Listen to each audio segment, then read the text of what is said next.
Hi friends, నమస్తే. మీ శ్రీలహర్ అండి. ఆ మధ్య మనం నారు పోసినప్పుడు నారు మడి దున్నేటప్పుడు చెప్పా కదండి, జీలు చల్దాం మొత్తం గట్ట దున్నుతున్నాం అని చెప్పా కదండి. ఇది మొత్తం సరౌండ్ మొత్తం కూడా మాదేనండి. ఇదంతా మాదని మేము కౌలు తీసుకుని పోవండి. ఇందులోనే మొక్కజొన్న వేస్తామండి, ఇందులోనే దోసపాలు వేస్తాం, ఇందులోనే జీలుగు, ఇందులోనే వరి పంట మొత్తం ఇందులోనే వేసుకుంటామండి. అది మా దగ్గర వాళ్ళండి. ఎప్పుడు ఇక మాకు వరకు ఇస్తారండి. మేము చేయలేనప్పుడు ఎవరికైనా బయటకి ఇస్తామని చెప్పారండి. చక్కగా దీని బట్టి మా సొంత భూమిలాగా అంతమంది చెట్లు ఉండేయండి. చెట్లు మొత్తం కూడా నరికిచ్చేసారండి మొన్న మధ్య బావగారండి. ఇవి కట్ట మొత్తం కూడా మా రెడ్డిగా శుభ్రంగా బాగు చేశారండి. చూడండి, ఈ మధ్య చక్కగా మేము ఎంత బాగా చేసామంటే పొలం ఈ తాడి చెట్టు కూడా గోపించేశారండి.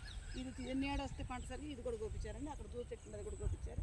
ప్లస్ ఏంటంటే ఇప్పుడు చక్కగా జీరో చల్లాం కదండి. అసలు ఇందులో కొత్త చక్కగా భలే కనిపిస్తుంది. మొత్తం కూడా పొలం ఎదురు కనపడి తుక్కుండేదండి ఎక్కువ శాతం. ఎక్కడ చెట్లు మొత్తం తీసేసి చక్కగా నాడు మీద దొగాల మొత్తం మీద కోసారండి శుభ్రంగా. అది కూడా గ్యాసులు కొడతారండి 4 రూపాయల కాడ నుంచి. అంటే అది తుక్కు ఉండకోకుండా మనం నడిచిన ఇబ్బంది అవుతుంది. ఇది కొంచెం చక్కగా జీలు చల్లాం కదా, ఎంత బాగా వచ్చిందో చూడండి. ఈ జీలుగా ఎంత చల్లుతా అంటే వరి పంట కూడా ఎంత బాగుండదండి. ఇది జమ కోసం అండి. ముందు ఎంత ముందు వేసినా కానీ మన పొలం మంచిగా ఉంటలేదురా పెద్దవాడు అని అన్నారంటే నా మధ్య.